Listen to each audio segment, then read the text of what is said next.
gentlemen, last week I had the honor to give an introduction into the principles of sustainability. And now the big question, how does this run in the field of practical tourism? So how can we make a product out of it?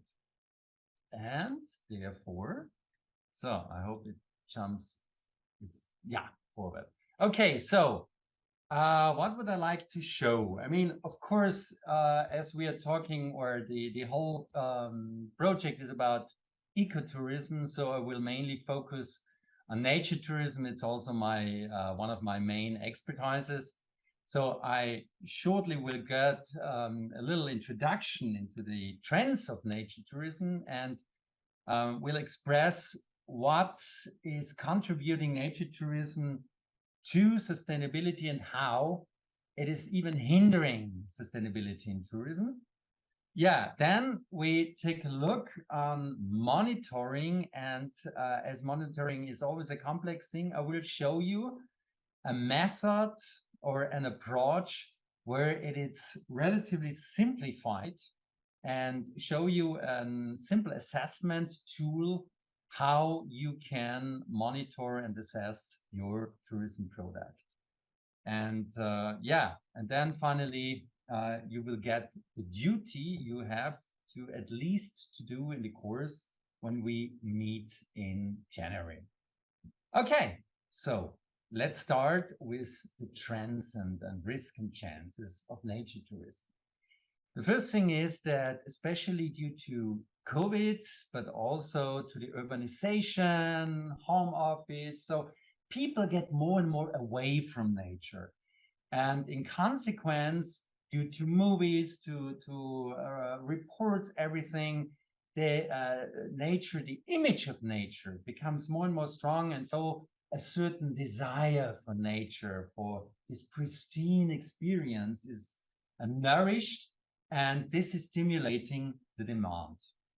And also, especially in times of climate warming, so that we see more and more a severe damage and destruction of nature, there is a certain race for the last beautiful and best places in nature. So the so-called off the beaten track or last chance tourism. So this is like, well, flying to the Arctic to see the last polar bears, which is in an absurd way, even a paradox, because you accelerate the circumstance which leads to the distinction of these animals. So, and on the other side, there is a growing awareness of climate warming, but unfortunately only an awareness. I mean, many people talk about, or more people talk about than it has been done before. But in the same time, because most people are simply overwhelmed by this, oh, and we have to change and everything, and what happens, and unfortunately, a very typical reaction of human beings is simply put their head into the sand by ignoring it. So they are shaming. More and more people are thinking about, oh, could I fly it? But at the end, they are doing it with the feeling of flight shaming.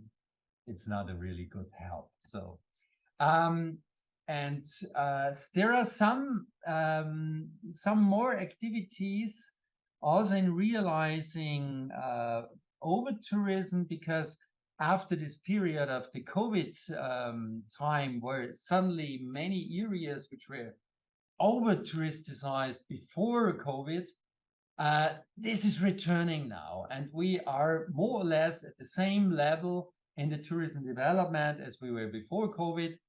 But we perceive also more and more these counter reactions of population, of the effects of nature and the environment. So there is slowly some activities. For example, in Venice, formerly one of the most over touristicized areas, they have now an interdiction or at least a reduction of landing super big cruise ships.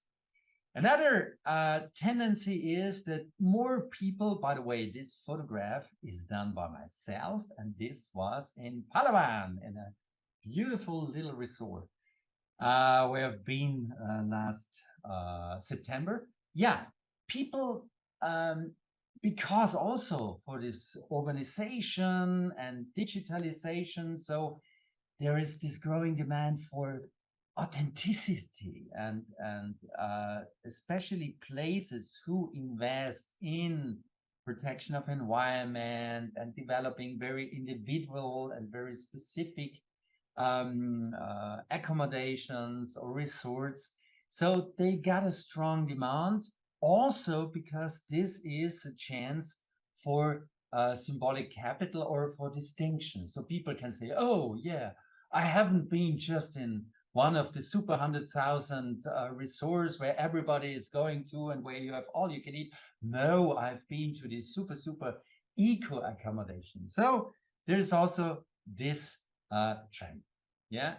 Also, there is a growing rise of critical perception of how animals are used. There is this paradox situation in this urbanized population that, on the one side, nourished and inspired by nature reports and nature series like Geo or whatever, where they see the little pets of the lions or the bears or whatever. So they become sensitized on how animals are treated. So they become critical on riding wild animals and petting them, which is very popular in Asia.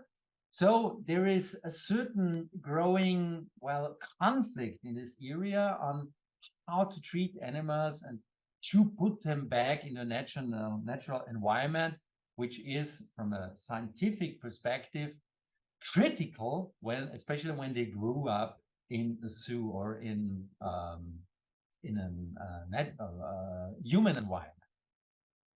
Another thing is growing interest also for local and organic food. This is also this expression of urbanization, digitalization, so expression of the need for authentic experience, authentic encounter, for contact with nature, which is a good chance for local producers and for organic producers. But yeah, and this is also an expression for this distinction, yeah, for the symbolic capital. When I say somebody says, yeah, ooh, I eat organic, I eat veggie, etc. So I feel better than this simple omnivores. On the other side, because the market is reacting on these demands, but it's also, of course, products which are produced in an organic manner. It's more expensive. Yeah, you need more space because you don't use artificial fertilizer, etc., etc. So even on the long term, it can even be cheaper, but in short term, it's more expensive. So it's putting pressure on the branch, with, in consequence, there is a strong tendency for greenwashing. So suddenly you find certification everywhere, and we are climate neutral, and we are super, super organic, because they are using, well, some tomatoes for the salads from the garden, but anything else they fly in from the Netherlands and they put all the waste outside. So we have to be very critical with these certifications, especially when it's written on, yeah, self-evaluated, then, because then they can write in everything. So for certification, it's always important that there is an independent certifier.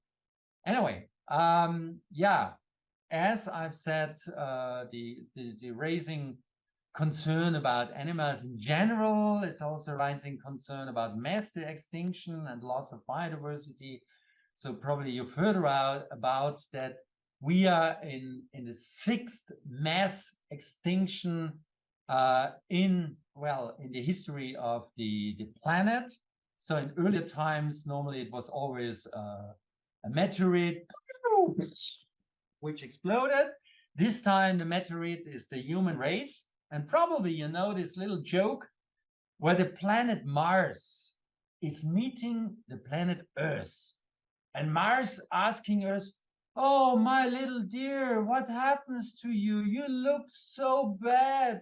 And she said, "Oh, yeah, I'm ill." "Oh, my dear, what kind of sickness do you have?"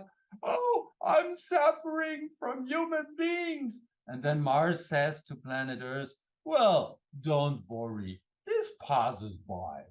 So we have to be aware that this mass extinction is a reaction of this overproduction and overgrowth, and we are undermining our own existence. It's our own. It's like sitting in a room, eating a lot of beans, farting a lot, and after some time you say, "Oh, it's stinking here." So yeah, we are working on it, and that's why we are talking about the sustainability in tourism. Yeah, another thing, last point, also a growing concern about female rights. It's one of the 17 UN targets, the SDGs, and we know from a level of development economy that and wherever women have access to work, there is immediate a change in the development of society. This has consequences for higher education, for higher degree of access to health services. So women to power and everything is better. Well, this is very simplified, but it's a little bit in this direction. By the way, there is a European, German, very famous researcher for future research, Matthias Horks. And already 20 years ago, he talked about one of these mega trends of this in that time in the starting century.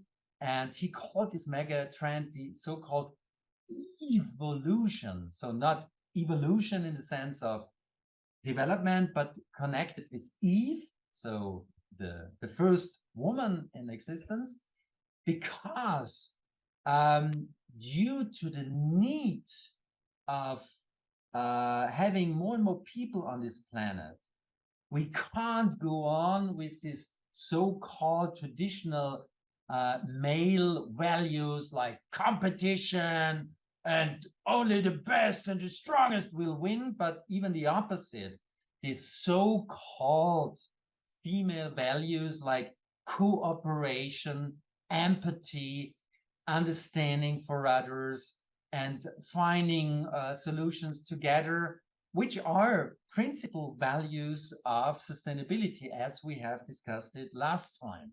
So, and in consequence, it's also we need all these work power and this intelligence power in the regions, and that's why integration of women in all these destinations is one crucial aspect, and there is a rising concern about it. Yep. So, but there are also risks of nature tourism, because in the same time, when nature becomes more and more extractive, and this race for last chance tourism and this interest in pristine destinations, in the same time, this contributes to over tourism. So there is a rising pressure of these national places.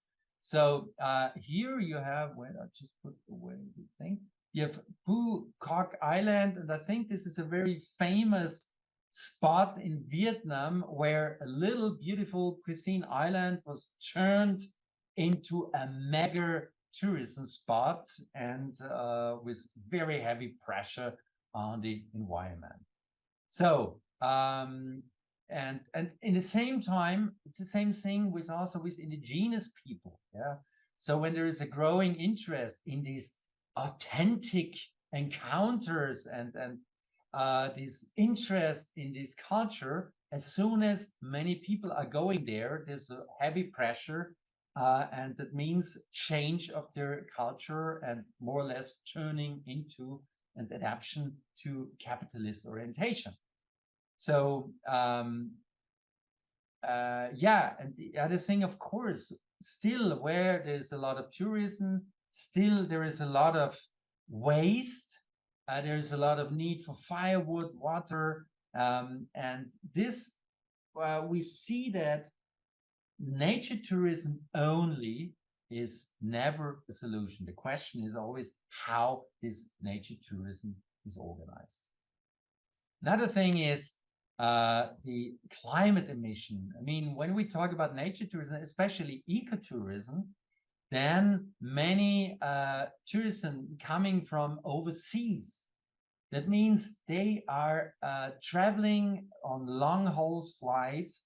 And you see on the graphics here is that almost 50% of the global contribution on climate emissions are coming from transport. Well, of course, flying around the world, I mean, this needs around, well, between 5 and 10 tons you need for flying that far. And this is already the budget of one person in Europe, which is compared to India, for example, where the average is about 3.54 tons per person emission per year.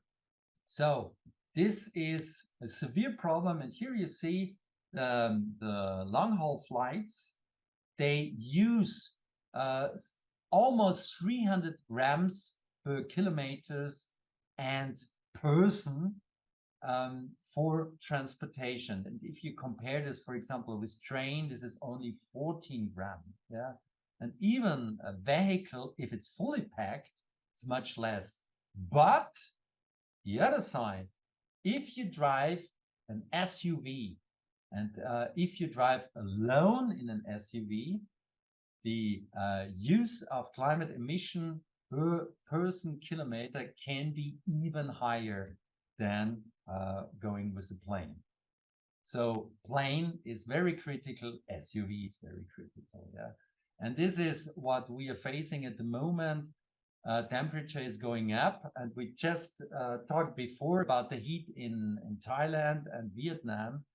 And ladies and gentlemen, if we continue like this, it's going up. Okay, what are the chances of nature tourism?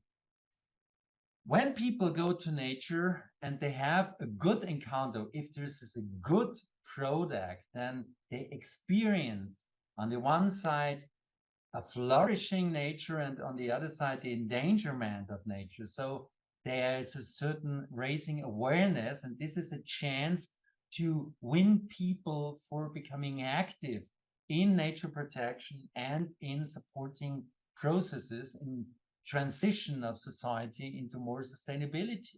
Yeah, there's a raising solidarity with locals in order to buy local products. So people, when they see and they understand, then they are willing more to cooperate with them in buying the products. Yeah, so this is producing income for them, and normally in these areas, people living in their situations, they are always integrated to some extent in the surrounding capitalist society and economy, but they are getting an income on a very low level.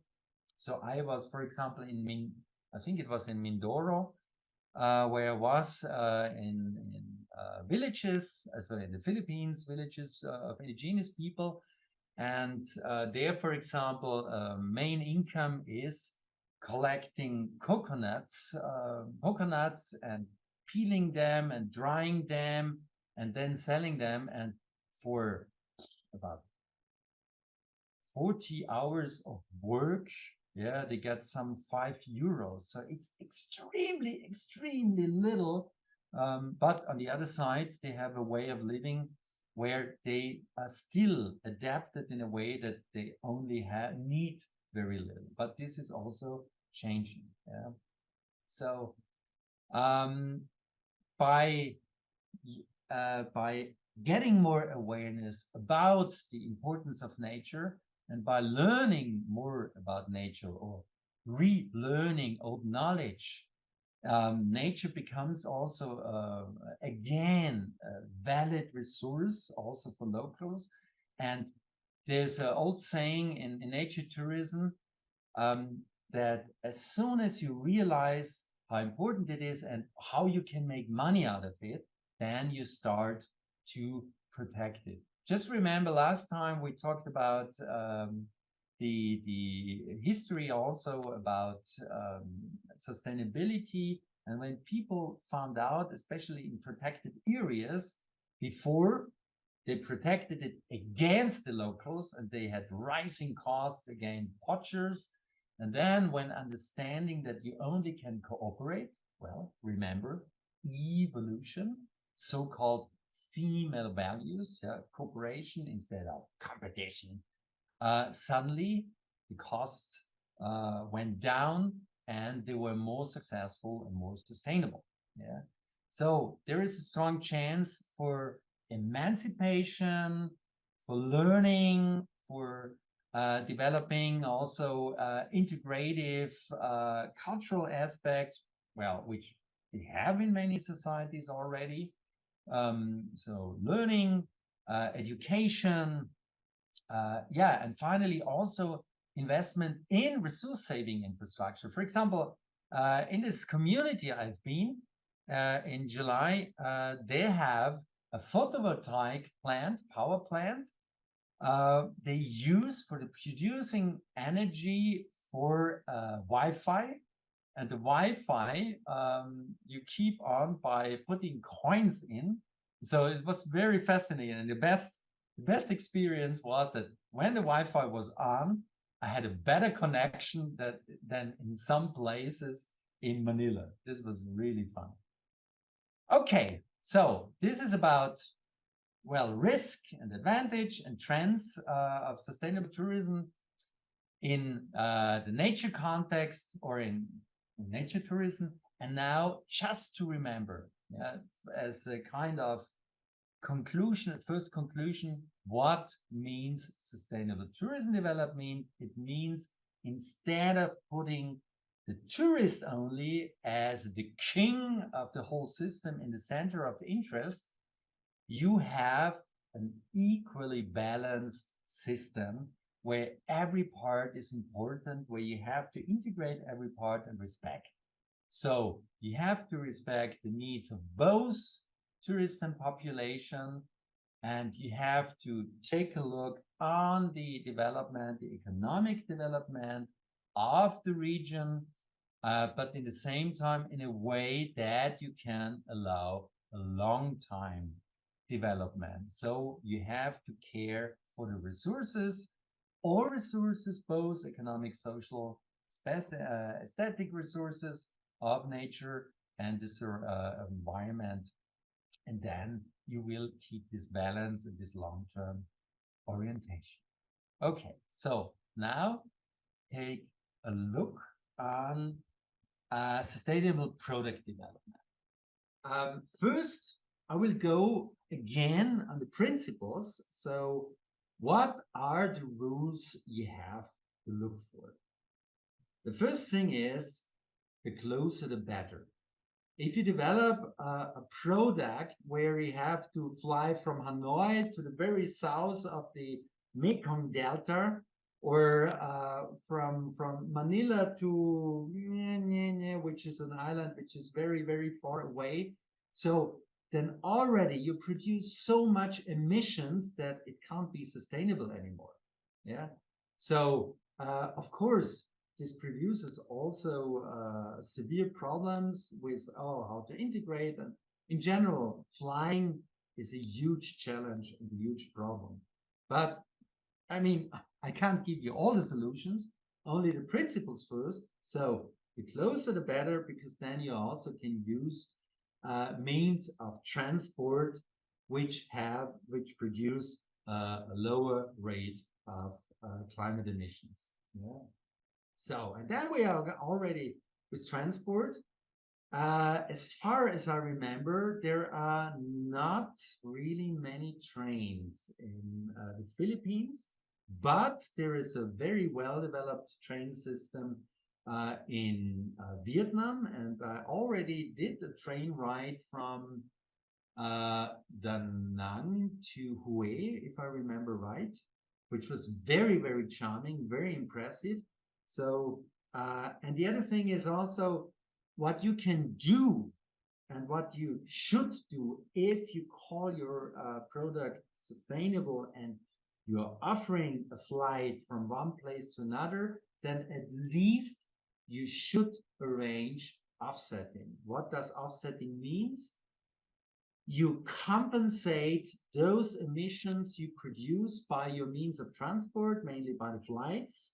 So you calculate the emissions, therefore there are well-established calculators. About this we can talk, for example, when we are in Porto, we can make exercises about that. And then there are organizations who are investing money into, for example, into power plants which produce renewable energy instead of producing energy by burning fossil resources. And so in consequence, they are saving emissions. So by the money you pay, you invest into saving, into projects which are saving emissions. And so you're compensating. Yeah. Okay.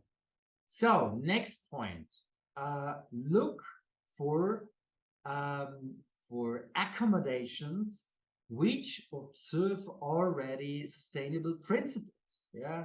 So which use renewable energy, which, well, we're talking further down about these aspects, food, etc.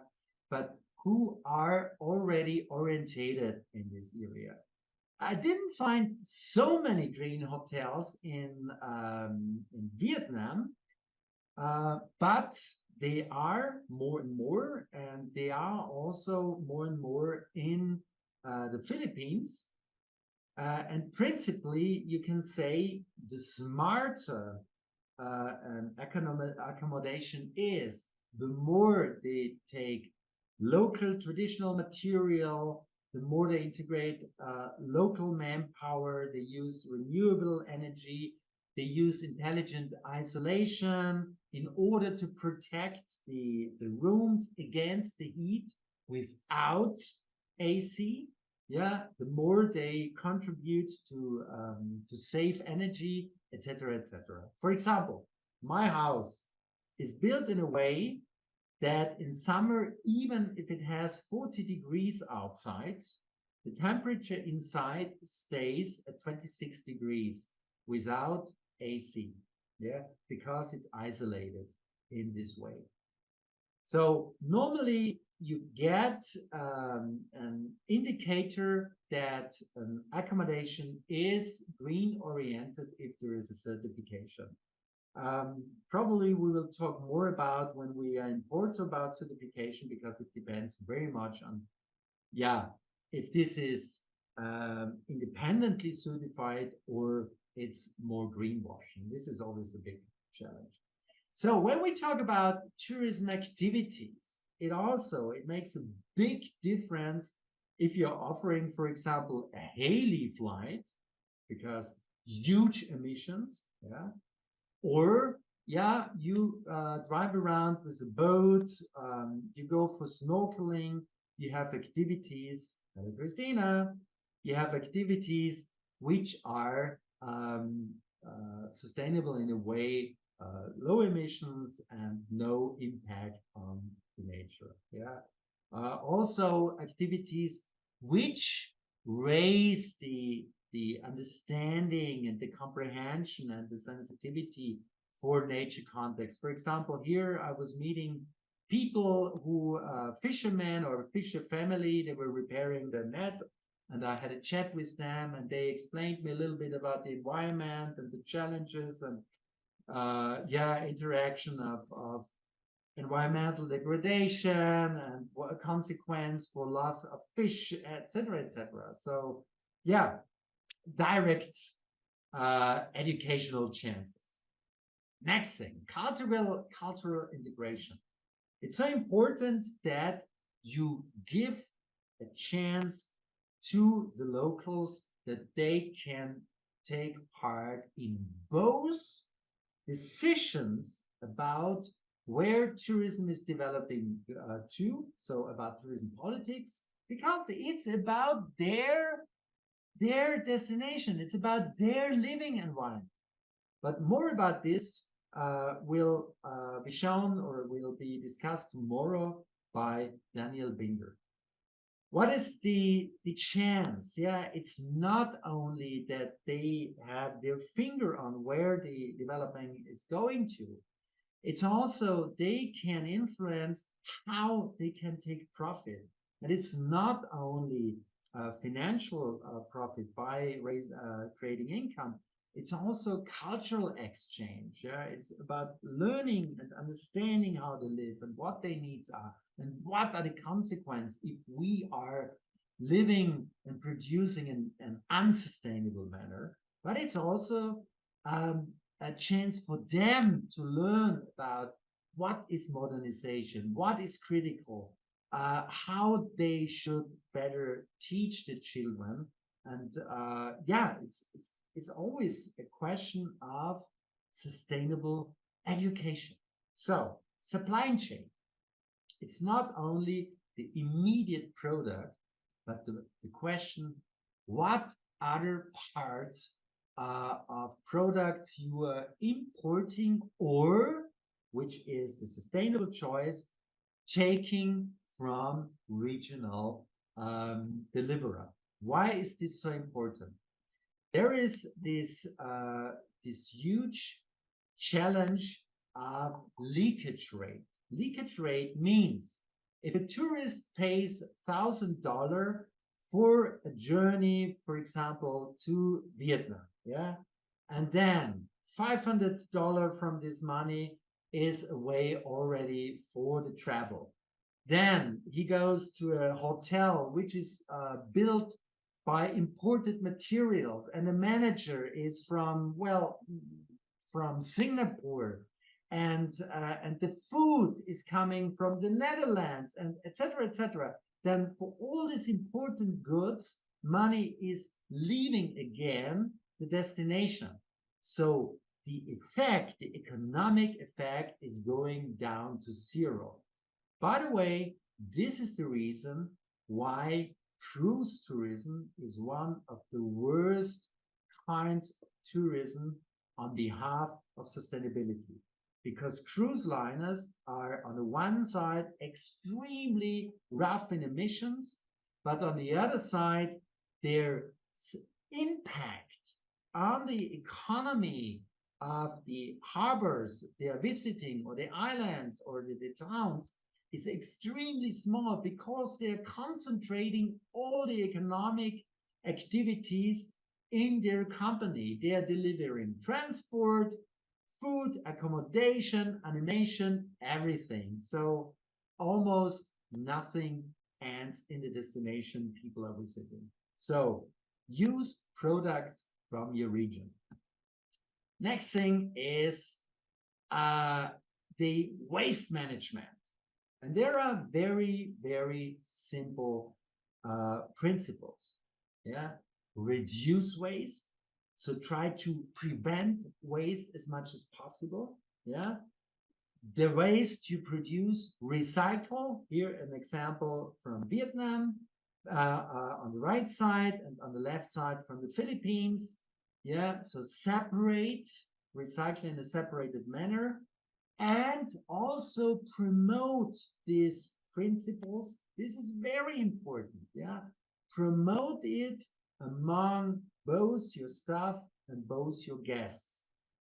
We had a project in Thailand where a student of mine worked as an internship, and she observed there the waste management system, and she observed that it didn't work at all, even though they were they were green certified, and so they made a research why this happened. And the background was that first they had locals for the staff, yeah, who were responsible for waste management, but the locals, they were living in their villages in the forest, and they had absolutely no experience with waste, so they were not used to it. So the second thing was they got the training, but this training was absolutely not adapted to the needs of how they were learning. So it was only, "Yeah, you have to separate waste, and this is it." They didn't ask, "Did you understand? What does waste mean? How is waste in your village? What is the different waste here, etc., etc." So also the didactics have to be adapted. Yeah, so culturally sensitive. Okay, energy. I think it's evident if we burn oil, we make a lot of waste. The only thing is this waste is in the air, and this leads to climate warming, and it's also stinking. Yeah. So if we invest into renewable energy sorry, we have two huge positive consequences. First thing, it's a fantastic investment.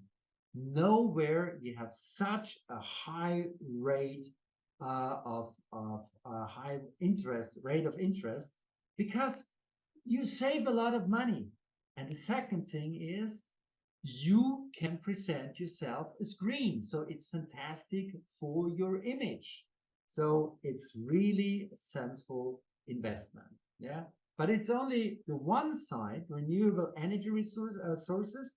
The other side is also how you use energy. Yeah. Replace your bulbs. Use efficient bulbs.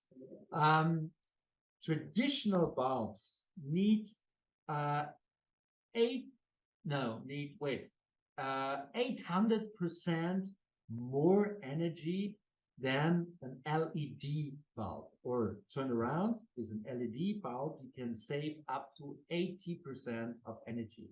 Why? Because it turns a much bigger part of the electricity into light, while traditional bulbs turn the biggest part of the energy into warmth, into heat. So this is efficiency, just to show you one example. Another aspect is fair working conditions. So paying to your staff a reasonable income. I've been at the Philippines first, and I took part in a reunion discussion where they talked about their fight for higher wages. They wanted to have, I think from €6 per day up to €7.50 in order also to cope with the risen prices of rice. And I thought, wow, they are not earning a lot of money. But I was so much surprised when I came to Sri Lanka in September, sorry, and we visited a tea farm. And then we visited also for looking for picking teas. And the tea picker, this lady here, she earns €2 for 20 kilos has to pick a day. This is wow. Sometimes really people get so low wages. Of course, they have no alternatives around, but there is a system, a global system you probably have heard about already. It's called Fair Trade. Fair trade is a certification, which means that they guarantee that the people who are working on farms are getting a reasonable wage they can make the living from, and where also money is invested into the education of the children. So it's also an investment all into local education and health initiatives. For example, one example I have been involved in We have invested 2,000 euro into a photovoltaic plant for a school in Pakistan in order to make them independent from the recent prices for energy due to inflation. So this was one of these projects. Okay. Next rule of thumb is you have to monitor. You have to take a look on how much resource, how much water do you use, how much energy do you use, because only if you have an insight about how many resources you use, then you know where does it make sense to invest money into more efficient system, and this is the much more sustainable way. In order to give you a very clear and very impressive example, 10 years ago, I was responsible for the certification of our university spot in Bad Gleichenberg for a sustainable education, sustainable university. And by implementing the monitoring system, we found out that for almost 8 years, we have been charged the double price for gas. And after investigations, yeah, we were able to prove that. And the gas deliverer, so Bhutan Gas, had to pay back to our community, I think some 150,000 euro. So this is the result when you're doing monitoring. Or another example, in my parents' house, when they started to monitor the usage of water, finally they find out that they use so much, they use 5 times more than the average family. And then they realized that they had a leak somewhere in their water system. And by finding out the leak, they were able to seal this leak, and suddenly the amount of money they had to pay for water dropped down 5 times. So it really makes sense to take a closer look. And after taking a look, continuously checking and continuously monitoring, where can you do a good investment? Another example, when I built my house, yeah, of course, as well, professor for sustainability, I tried to build my house in a very sustainable manner. But sustainability not only means, yeah, efficiency, it only means economic sustainability. And in that time, well, my money was low because, well, I paid enough for the house. So because I already used so little energy, I didn't invest additional money for a photovoltaic power plant. Also in that time, prices for power plants were still very high. I waited another 10 years, and it's now almost 2 years ago that this was a good time to invest into a power plant. And in the meantime, I paid, I think, 8,000 euro for it. And because I'm saving only, I think, 50% of my energy, but I earn money with it because a big part of the energy I produce, I can put into the public electric network, and I get money for it. So it's always a question of intelligent investment. Good. So monitoring is important. Without monitoring, no sustainability.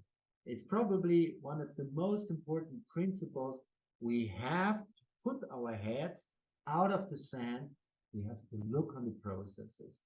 This is challenging, yeah, because we have to learn a lot about these complex interactions. And now the next point is I show you a relatively simple monitoring system how you can do a quick assessment. Yeah, this is only to show where all the accommodations, the certified accommodations of Austria, and to show there are not very many. We're only about 260 of 60,000. So less than 0.5% are in Austria eco-certified because it's challenging. And that's why I show you a simple or a much simpler system. Keep in mind that we have, well, I told you about these three dimensions of sustainability, economy, society, environment. And here we add a fourth dimension we call management. So economy, society, environment plus management. And these are the four dimensions we have to keep in mind. And if we have these kind of glasses, we look with these glasses on our, for example, our hotel or our tour operator. So when we have to look on sustainable development, sustainable management, on the participation of stakeholder, and guest information, then on the economic, this is the management part, yeah, on the economic level, strengthening of regional economy. So you remember, we talked about integration of the locals. Then you look on the specific customer benefits. So how can you make a positive added value for your customers? And you look on economic efficiency. So you don't say, oh, it can cost every money because it's for the sustainability. No, you have to be also economically sustainable. So economic efficiency. Yeah. Then the social level. Also look on the needs of your guest. The product must fit to the needs of the guest. About this, we will talk more in the second part of the presentation. Yeah. Then working condition of your employees. Yeah. Remember, we talked about this last time. Yeah. So it's the balance of the system. Yeah. And promotion of local culture and local economy. Remember also, economy is also part of culture. So, and finally, we come to the natural aspect. So, conscious use of energy, because, yeah, energy means, unfortunately, still high emissions. But with conscious use of energy, you already reduce these emissions. But then environmental friendly mobility. So if possible, short distance with low use of gasoline, or if possible, with electric drive. And then protection of nature and landscape. Okay, these are the 12 dimensions, and I go a little bit more into details, but first I want to show you one thing. And this is what you will have to do also, at least when we meet in Porto. Yeah? You have to do an assessment. You have to take a trip, yeah? Nature trip, culture trip, and then you have to assess, well, can you give 7 points, which means very, very super sustainable, or do you have to give 0 points? That means that in this field, nothing at all. Yeah, so not yet any stakeholders participating. There are no information for guests, or like here in this example, yeah, so there is a one trip.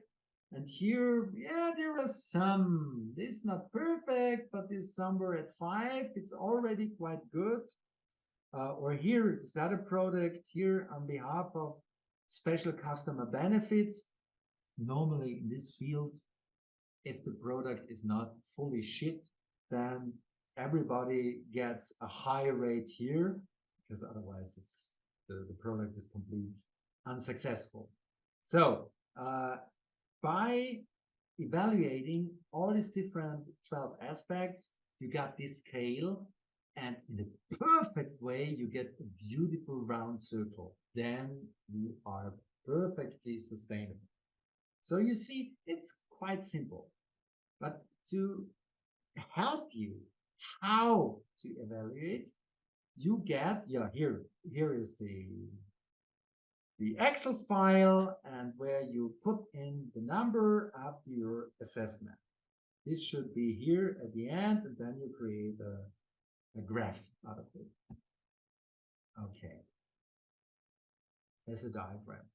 And now, in order to help you how to assess these 12 different points, I give you for each point some questions you can or you have to ask yourself. Yeah, let's go start with the management part, the sustainable management. So the first question is, have you already systematically gone through all aspects? Yeah, energy, resources, water, etc. Yeah, did you go through systematically? If no, then very low rate. If yes, then, well, this is a good indicator that a higher rate. Is the product evaluated regularly? Yeah, or just one time in 10 years? Regularly, high points, once or never again, low points. Yeah. So are the effects and improvements measured? Remember, measuring, monitoring is king. Without monitoring, no sustainability. Yeah. Then, participation of stakeholders. Do you have regularly active exchange with all the people who are concerned by the tourism product? Yeah.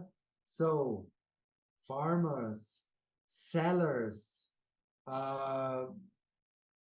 parents, schooling, if there are schools also on the way, whatever. Yeah. So this is very much about the stakeholder mapping. I think we have already talked about it.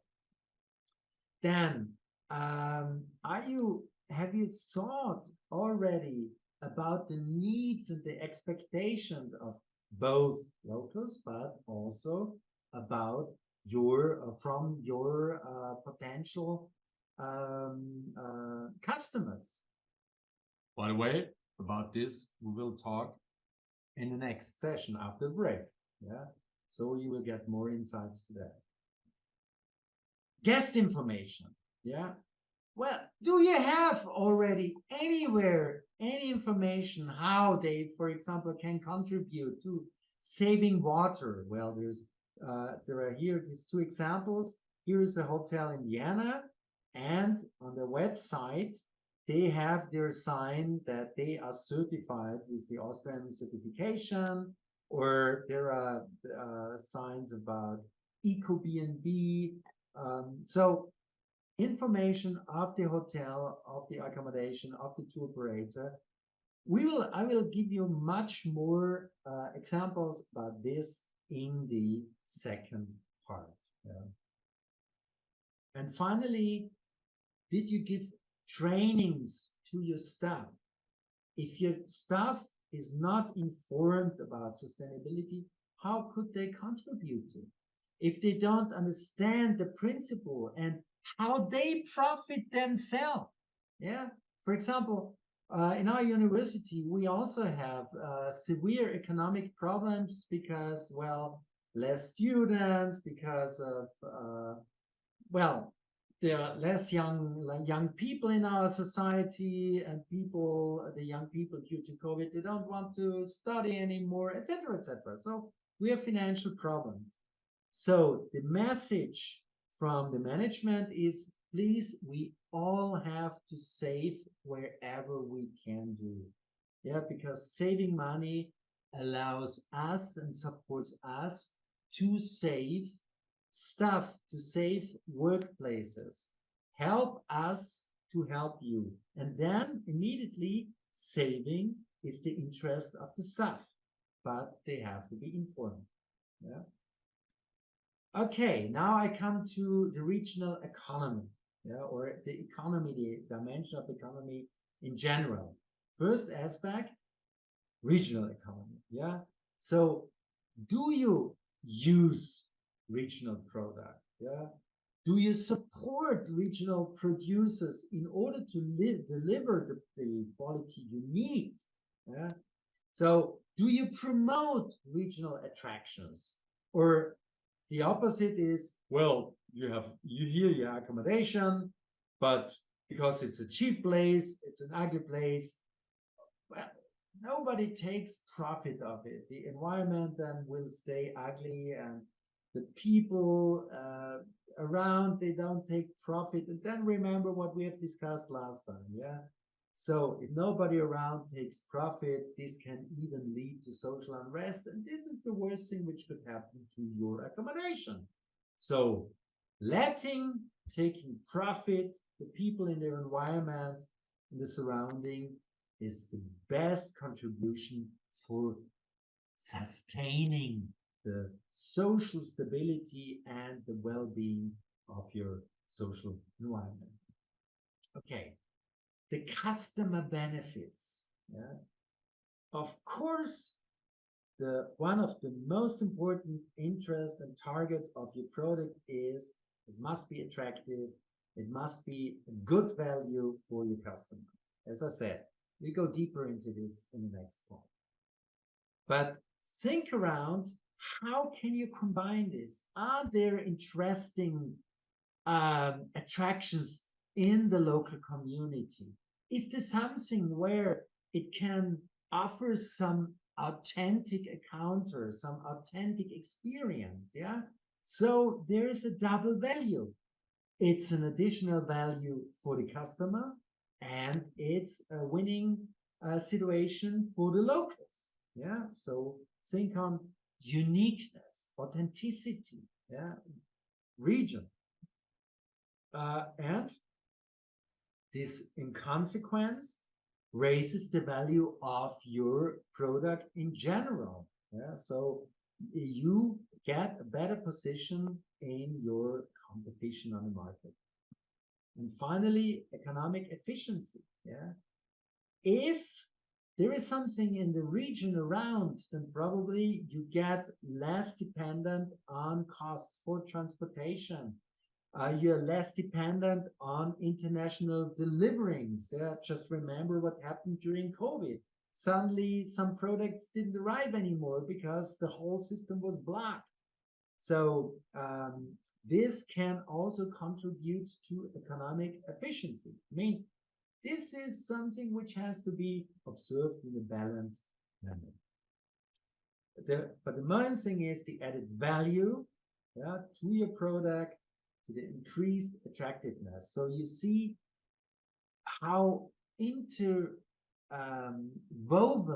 these three aspects are: strengthening regional economy, customer benefit, and economic efficiency. Yeah.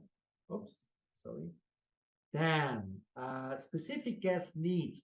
This is more or less a little bit the same, but with a different glass, yeah, where you walk in the shoes of your guests, and you think, what are the needs? We go deeper into this in the next slides after the break, yeah.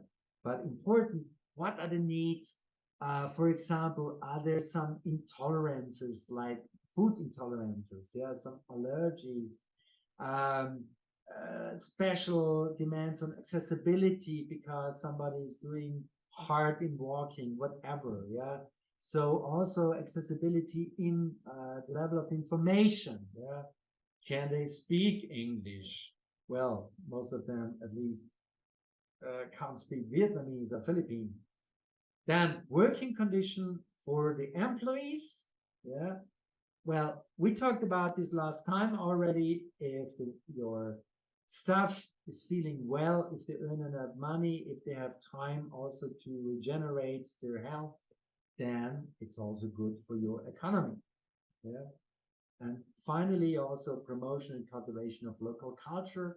Of course, this you see, it's just the other aspect of things I've mentioned before already. Yeah, of the economy, local attractiveness, and on the other side, you also have to promote it, yeah, and to inform your customers about it. So it's developing in a way of growing networks that you can get finally the positive outcome by economic wealth. So, and finally, another aspect, the dimension of nature.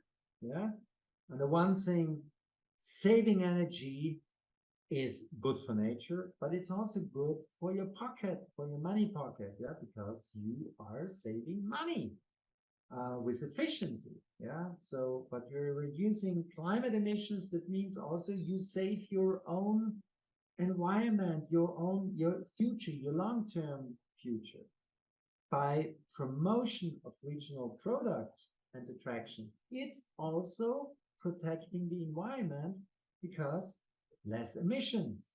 Yeah. And finally, yeah, it's here we come to the point, environmentally friendly mobility. For example, yeah, this is also one certified hotel in Vienna. They are offering bicycles for their customers. So free bicycle rides. And this is something which is a growing trend, e-bikes. E-bikes, offering e-bikes for customers that they can explore their environment by themselves, being independent for heavy taxis, allows them a racing experience, which is an added value. Yeah, they have more intense experiences, feeling more independent, and is a high reduce in emissions. Yeah, you can offer incentives, for example, if they arrive with the train. For example, when we have been in Sri Lanka, yeah, we have been in a place which was accessible from the city of Sri Lanka by train. Well, it took the full day, but it was a beautiful train ride. And thankfully, many of our European partners arrived by this train. We at least were able to take a part of the distance by train. Well, finally, protection of nature, landscape, and environmental resources. Well, this is your main attraction. Yeah, if you don't look for it, you're losing your USP. Yeah, so I think I told you the story of the Wörthersee, the Wörther Lake in Carinthia, a beautiful lake where I grew up, and up to the 70s, all the wastewater they put into the sea, into the lake, with the consequence that in the 70s it ecologically collapsed and they had no tourism anymore. And this was the time where they said, okay, we have to protect our source of income, which is the lake. And they started then to build a sewage system around the whole lake. And since the 80s, you can even drink the water of the lake. And tourism is flourishing again. Yeah? So also support conservation activities, cooperate with organizations, invest into construction of facilities, for example, tracks through natural forests in order that to guide the people that they don't trample all around, producing signs, etc., and of course reducing of noise and pollution. Okay, so practical exercise. I will give you more details by uploading the things on the Moodle course. And there you get more detailed information, which will be done in the next days. But I think the specific exercise we will do in Porto,